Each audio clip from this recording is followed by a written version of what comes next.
Welcome to all Biozoom online learning platform doctor Poonam के साथ आपका नेक्स्ट टॉपिक है क्लास +1 का। हमने चैप्टर स्टार्ट किया हुआ था body fluids and their circulation. तो बॉडी फ्लूइड्स में हम कर रहे थे और बॉडी फ्लूइड में we already discuss the extracellular and intracellular fluid. और उसके बाद में हमने ब्लड के पार्ट पढ़े थे, ब्लड के पार्ट्स को डिवाइड किया था हमने प्लाज्मा एंड द कॉर्पसल्स के अंदर। तो कॉर्पसल्स हम कर रहे हैं ब्लड की, और उस ब्लड कॉर्पसल्स में हम फर्स्ट कॉर्पसल कर रहे हैं, that is the red blood cells and that is also known as the erythrocytes. तो इस वीडियो के अंदर आप वो सब चीजें पढ़ेंगे जो आपकी आरबीसी के डाउट्स को क्लियर करेंगी। तो what is the RBC, RBC structure क्या है, फंक्शन क्या है, और आरबीसी का हमारी बॉडी के अंदर मेन रोल क्या है, कैसे बनती है वो, कौन कौन से हार्मोन्स, कौन कौन से विटामिन इसके लिए जरूरी होती हैं, और कौन कौन सी चीजें इसके फॉर्मेशन के लिए मेंटेन करने के लिए जरूरी होती हैं, ये कब डाई हो जाती हैं, और डाई होने के बाद में आरबीसी के साथ क्या होता है। तो बहुत कुछ इस वीडियो के अंदर करने वाले हैं बेटा। तो प्लीज चलते हैं, थोड़ा सा डाटा ज्यादा है तो मैं रिकमेंड करूंगी प्लीज आप इसको थोड़ा नोट्स के साथ साथ अपना लिखते रहना है। क्लियर भाई? चलिए करते हैं बेटा, आरबीसी क्या है। आरबीसी का फुल दूसरा नेम क्या है? It is erythrocyte. ओके, सबसे पहले तो हम यही बताते हैं आपको, जो आरबीसी है वो ब्लड की एक कॉर्पसल है, और ब्लड के अंदर जितनी भी कॉर्पसल्स या सॉलिड मैटर जो होता है उसको बोला जाता है उसका packed cell volume, PCV, packed cell volume. What is PCV? It is the percentage of corpuscles that is found in the blood. Clear? और इस पीसीवी में जो आज हम पढ़ रहे हैं वो पढ़ रहे हैं आरबीसी, और आरबीसी में मेन प्रेजेंट क्या होता है? हीमोग्लोबिन।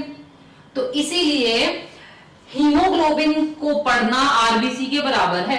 यस, तो हीमोग्लोबिन जो है, टोटल हीमोग्लोबिन आरबीसी में कितना होता है वो उसका होता है हीमोक्रिटिक वॉल्यूम।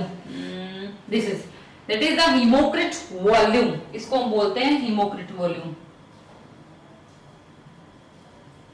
हीमोक्रिट वॉल्यूम। अगर आपने आरबीसी पढ़ ली तो इसका मतलब आपने हीमोग्लोबिन पढ़ लिया, और हीमोग्लोबिन का परसेंटेज जो होता है आरबीसी में या ब्लड में उसको बोला जाता है हीमोक्रिट वॉल्यूम।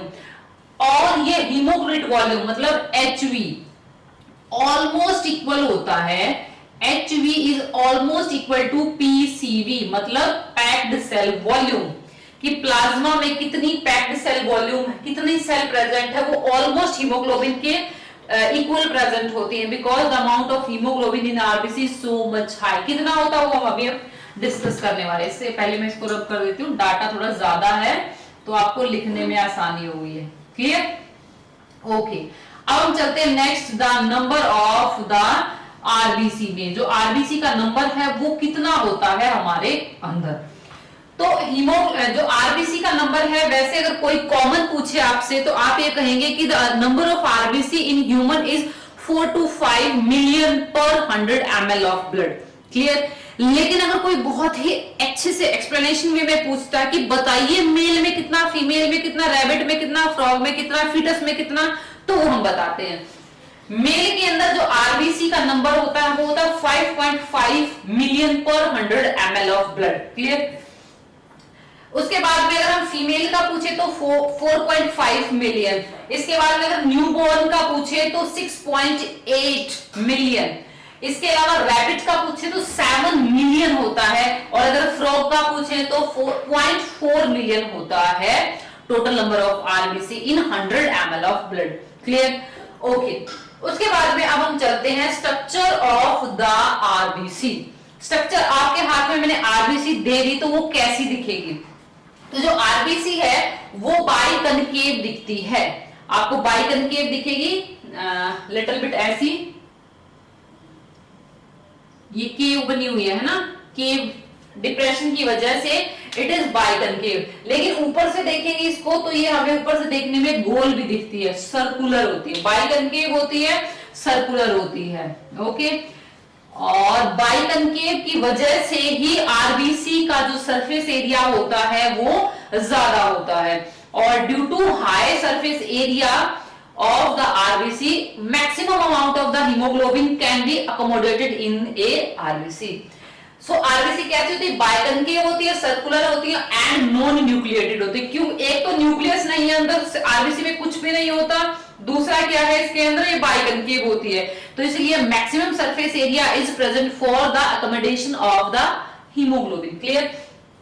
उसके बाद में अगर मैं ये बताऊं कि आरबीसी मैच्योर और इमैच्योर में क्या डिफरेंस होता है।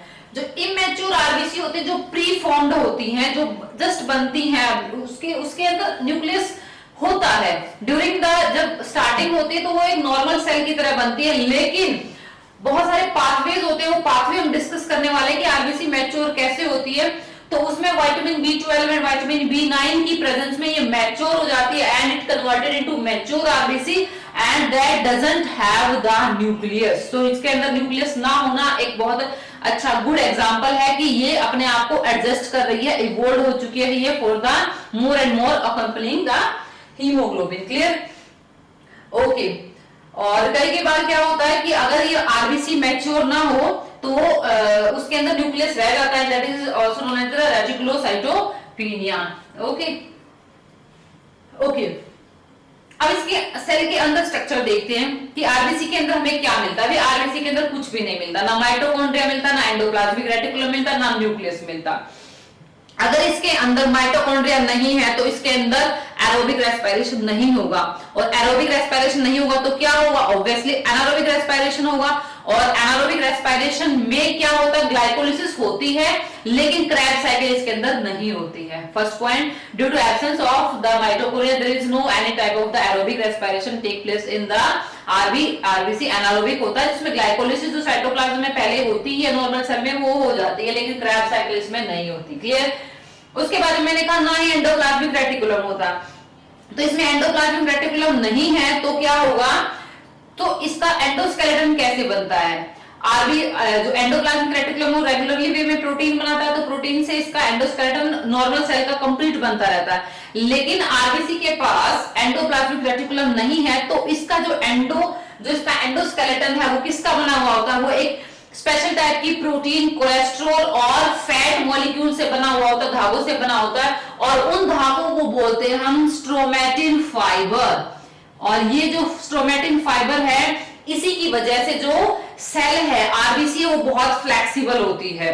Okay, due to presence of stromatin fibre and due to presence of flexible plasma membrane, जो आरबीसी है वो अपने से छोटी डायमीटर वाली ब्लड कैपिलरी के अंदर से घुस जाती है। तो बात आते हैं कि डायमीटर ऑफ आरबीसी कितना होता है।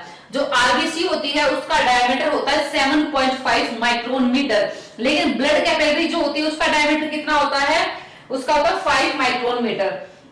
तो क्योंकि इसने अपनी स्ट्रक्चर ही ऐसी बना रखी है, इतनी फ्लेक्सिबल होती है, जिसकी वजह से it easily cross the narrow blood capillaries due to presence of the flexible body structure. Clear. Okay. और इसकी आरबीसी की थिकनेस कितनी होती है, 1 से 2 माइक्रोन मीटर, और इसका डायमीटर कितना होता है, 7.5 माइक्रोन मीटर। क्लियर भाई। ओके। अब प्लाज्मा मेम्ब्रेन पे देखते हैं कि plasma membrane of the RBC पे क्या होता है। प्लाज्मा मेम्ब्रेन जो होती है आरबीसी, उसको बोलते हैं डोनेंस मेम्ब्रेन, और ये डोनेंस मेम्ब्रेन जो है एक स्पेशल टाइप का डोनेंस फिनोमिना शो करती है। वो क्या फिनोमिना है, जो डोनेंस मेम्ब्रेन है, एक स्पेसिफिक मेम्ब्रेन है that is more and more permeable for the chloride ion as well as the bicarbonate ion, क्योंकि chloride and bicarbonate ion help in transportation of the carbon dioxide, that we already discuss the chloride shift. Okay, but this membrane is not permeable for the sodium and the potassium ion. Sodium and potassium के लिए permeable नहीं है, लेकिन ये chloride ion के लिए permeable है, लेकिन ये बाइकार्बोनेट के लिए परमिएबल है। तो इस फिनोमिनन को डोनेंस ने पढ़ा था, इसलिए इसको डोनेंस फिनोमिना हम बोलते हैं। क्लियर भाई। ओके। अब हम पढ़ते हैं इसमें प्लाज्मा मेम्ब्रेन पे और क्या क्या मिलता है। देखिए जो आरबीसी है, आरबीसी की प्लाज्मा मेम्ब्रेन पर 2 स्ट्रक्चर और मिलती हैं। फर्स्ट जो स्ट्रक्चर होती है वो होता है blood group antigen. It is may be either antigen A, antigen B, या हो भी नहीं सकता। इसके ऊपर देख दूसरा एंटीजन भी मिलता है ब्लड ग्रुपिंग के अलावा, आरएच फैक्टर वाला। तो ब्लड ग्रुपिंग एंटीजन और आरएच फैक्टर एंटीजन आरबीसी की मेम्ब्रेन के सरफेस पे ही मिलता है। क्लियर भी। अब हम आते हैं थोड़ा सा आरबीसी के नंबर पे, और आरबीसी का जो नंबर नॉर्मल मैंने 4 to 5 मिलियन बताया है, कई बार ये बढ़ भी जाता है, उसको बोलते हैं हम पॉलीसाइथीमिया, और अगर ये घट जाए तो उसको बोलते हैं एरिथ्रोसाइटोपिनिया। क्लियर? ओके। उसके बाद में हम पढ़ते हैं कि जो आरबीसी है, आरबीसी के स्ट्रक्चर के अंदर और क्या क्या मिलता है हमें। आरबीसी के अंदर कुछ नहीं मिलता भाई, मैंने ये बताया, ओनली एंड ओनली आप जाओगे आरबीसी से मिलने के लिए तो उसका अंदर सिर्फ और सिर्फ हीमोग्लोबिन मिलेगा, बहुत सारा हीमोग्लोबिन। कितना हीमोग्लोबिन मिलता है उसके अंदर? लगभग एक आरबीसी के अंदर 28 मिलियन मॉलिक्यूल हीमोग्लोबिन होते हैं, या उसको आप एग्जैक्ट वे में किसी किसी बुक में 26.5 crore molecule of the haemoglobin भी दे रखा। और जो एक हीमोग्लोबिन का मॉलिक्यूल है उसका जो मॉलिक्यूलर वेट होता है वो 67200 डाल्टन होता है, डाल्टन। ठीक है, 67200 Dalton is the molecular weight of one haemoglobin. और एक आरबीसी जो है उसके अंदर कितने होते हैं? 28 मिलियन या 26.5 करोड़ हीमोग्लोबिन के मॉलिक्यूल हमें मिलते हैं। ओके। जो आरबीसी है उसका मेन फंक्शन क्या होता है? It help in transportation of the oxygen and carbon dioxide. लेकिन जब हम बहुत ज्यादा हाइट पे जाते हैं, हाई एल्टीट्यूड एरिया पे जाते हैं, तो हमें ड्यू टू वेरी लो या due to absence of oxygen हमें सफोकेशन वगैरह हो जाती है, एल्टीट्यूड सिकनेस हो जाती है। तो उस कंडीशन में हमारी किडनी जो है वो एक हार्मोन रिलीज करते हैं, दैट इज एरिथ्रोपोएटिन। और ये एरिथ्रोपोएटिन हार्मोन हमारे बॉडी के अंदर आरबीसी के लेवल को बढ़ा देता है। कैसे बढ़ाता है ये हम डिस्कस करते हैं कि आरबीसी बनती कैसे है। Okay okay. एक चीज मैं ये बताती हूँ कि आरबीसी का जो फॉर्मेशन है वो कहां से होता है। जैसे ही फर्टिलाइजेशन होती है, फर्टिलाइजेशन के बाद में जो जाइगोट है, उस जाइगोट के अंदर लिटिल बिट योक सैक होता है। वैसे तो हम ह्यूमन बीइंग के को ए लेसिथल बोलते हैं, लेकिन they having a little bit amount of the yolk sac. So जो फर्स्ट आरबीसी बनती है वो हमारे योक सैक से बनती है। First RBC is formed from yolk sac. इसके अलावा किससे बनती है? It formed from the liver, okay, it form from the spleen, ठीक है, and it form from the bone marrow. और जो न्यू बोन होता है उसकी हर एक बोन जो है वो आरबीसी बना सकती है, लेकिन जैसे जैसे हम बड़े होते हैं हमारी जो लंबी बोन होती है उसके बीच वाला जो शाफ्ट रीजन होता है वो कन्वर्ट किस में हो जाता है? येलो बोन मैरो में। And yellow bone marrow doesn't form the RBC, only and only क्या बनाता है? रेड बोन मैरो जो है वही आरबीसी के प्रोडक्शन में हेल्प करती है। जो उसके अंदर स्पॉन्जिंग फाइबर्स होते हैं ट्रैबिक्यूली में, उनके अंदर आरबीसी का प्रोडक्शन होता है by using iron and protein. Okay, अब हम स्ट्रक्चर पे आते हैं कि आरबीसी के अंदर हमें क्या क्या मिलता है। ओके, कंपोजिशन अगर हम आरबीसी की देखें तो उसमें 60% तो वाटर होता है और बचा हुआ 40% सॉलिड सब्सटेंस होता है। इस 40% सॉलिड में 36% तो हीमोग्लोबिन ही होता है और जो बचा हुआ 4% है वो ड्राई वेट प्रेजेंट होता है। और अब हम हीमोग्लोबिन के ऊपर आते हैं। जो हीमोग्लोबिन है उसकी स्ट्रक्चर क्या होती है? हीमोग्लोबिन में 5% तो हीम पार्ट होता है और 95% ग्लोबिन चेन होती है। जो ये 5% हीम पार्ट है इसमें क्या क्या मिलता है हमें? इसमें हमें आयरन मिलता है और पोरफायरिन हेड मिलता है। और जो ये ग्लोबिन चेन होती है इसको फाइटोल टेल भी हम बोल देते हैं। जैसे कि हम ऑलरेडी क्लोरोफिल की स्ट्रक्चर पढ़ते हैं, सेम ऐसे ही स्ट्रक्चर हीमोग्लोबिन की हमें दिखती है। लेकिन मैग्नीशियम की जगह जो क्लोरोफिल में होता है यहाँ पे क्या प्रेजेंट होता है? आयरन प्रेजेंट होता है। ओके, और जो आयरन होता है यहाँ पे Fe2 पॉजिटिव कंडीशन में होता है। और ये जो आयरन होते हैं ये 4 मिलते हैं, हीमोग्लोबिन के 4 स्ट्रक्चर रिंग लाइक स्ट्रक्चर होती है। तो इसीलिए जो एक हीमोग्लोबिन है वो जो ऑक्सीजन के हीमोग्लोबिन के मॉलिक्यूल 4 के साथ बाइंड हो। 1 haemoglobin can bind to the 4 molecule of oxygen. Okay, अब हम आते हैं ग्लोबिन चेन के ऊपर। Globin chain is made up of the amino acid. और ये ग्लोबिन चेन जो है ये पूरे के पूरे जितने भी तरह के हीमोग्लोबिन होते हैं उनमें 4 ही तरह की पॉलीपेप्टाइड चेन या ग्लोबिन चेन मिलती है। कौन कौन सी? Alpha, beta, gamma and delta. ये जो अल्फा चेन होती है उसमें सिर्फ 141 ओके अमीनो एसिड मिलते हैं, लेकिन बीटा, डेल्टा और गामा के अंदर सभी में 146 अमीनो एसिड होते हैं। ह्यूमन बीइंग के पूरी लाइफ स्टेज के अंदर 3 तरह के हीमोग्लोबिन हमें मिलते हैं। कौन कौन सा? HbA1, HbA2, HbF। HbA1 है उसको अडल्ट हीमोग्लोबिन बोलते हैं, HbA2 को अडल्ट 2 हीमोग्लोबिन बोला जाता है और HbF को फीटल हीमोग्लोबिन बोला जाता है। जो HbA1 है उसके अंदर 4 पॉलीपेप्टाइड चेन कौन कौन सी होती है, 2 अल्फा होती है, 2 बीटा होती है।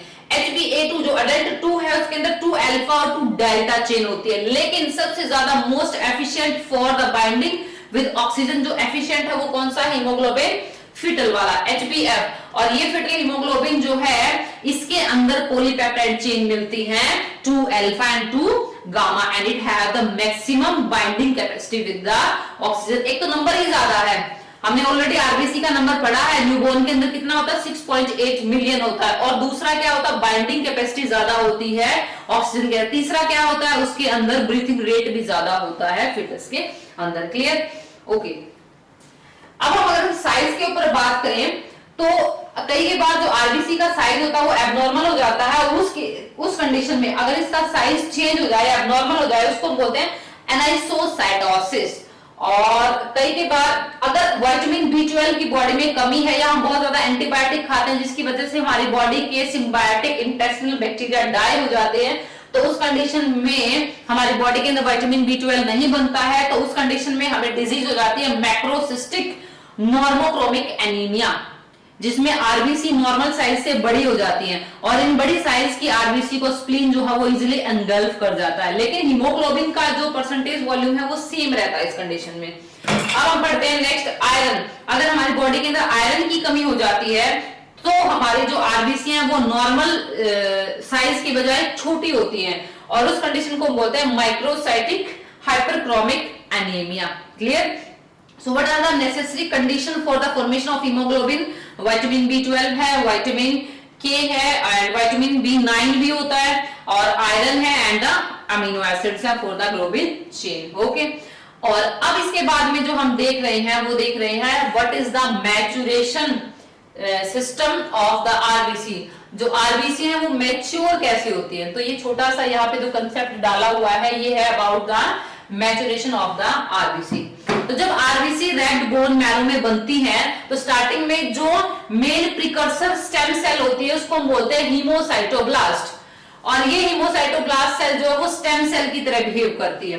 अब इनके अंदर ऑलरेडी न्यूक्लियस है और न्यूक्लियस से प्रोटीन बनते हैं, तो ये कन्वर्ट हो जाती है प्री एरिथ्रोब्लास्ट में। और प्री एरिथ्रोब्लास्ट जब कमिटेड सेल्स हैं, देखिए स्टेम सेल जो होती है उसको पता नहीं है कि उनको कौन सी सेल बनानी है। Stem cell is able to differentiate in many different type of the cells. तो जब ये इसको डिसाइड हो जाता है, जब इसका फाइनल हो जाता है कि अब इस सेल से क्या बनेगा, अब सेल से आरबीसी बनेगी। हीमोसाइटोब्लास्ट जो है वो किसी भी टाइप की ब्लड सेल बना सकते हैं, इट में भी डब्ल्यूबीसी, इट में भी प्लेटलेट्स, इट में भी आरबीसी। लेकिन अगर इसका पाथवे क्लियर हो गया कि इसको आरबीसी ही बनानी है तो वो बन जाती है प्री एरिथ्रोब्लास्ट कमिटेड सेल है।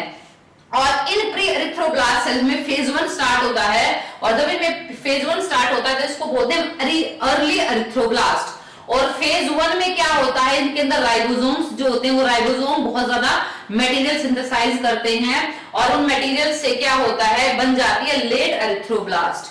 और ये लेट एरिथ्रोब्लास्ट जो है इसमें फेज 2 बनता है, और फेज 2 में बहुत सारा प्रोटीन कंटेंट बन जाता है, ग्लोबिन चेन बन जाती है, आयरन एक्यूमुलेट हो जाता है, मींस हीमोग्लोबिन बन जाता है। और बहुत ज्यादा हीमोग्लोबिन एक्यूमुलेट करके ये लेट एरिथ्रोब्लास्ट सेल जब कन्वर्ट हो जाती हैं नॉर्मोब्लास्ट सेल्स में। और नॉर्मोब्लास्ट सेल जो सेल्स हैं वो विटामिन B12 की प्रेजेंस में, B9 की प्रेजेंस में they convert into reticuloblast, reticulocyte cells. Important है, एक बार क्वेश्चन पूछा जा चुका है।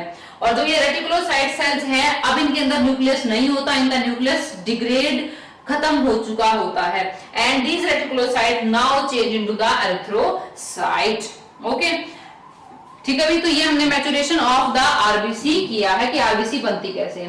अब अगर मैं एक क्वेश्चन पूछूं आपसे कि अगर हम आरबीसी को what happen if when RBC is take place in the hypertonic या हाइपोटोनिक सॉल्यूशन, तो आप इसको थोड़ा सा सोचिएगा, मैं बता देती हूँ। अगर हमें आरबीसी को हम हाइपरटोनिक सॉल्यूशन में रखते हैं तो आरबीसी श्रिंक हो जाती है, और इस प्रोसेस को हम बोलते हैं crenation. Crenation is the shrinking of RBC when the RBC is put in the hypertonic solution. और हाइपोटोनिक में रखते हैं तो अगर हम एक एनिमल आरबीसी को हाइपोटोनिक सॉल्यूशन में रखते हैं तो आरबीसी बर्स्ट हो जाती है। ये बहुत बार क्वेश्चन पूछा गया भाई।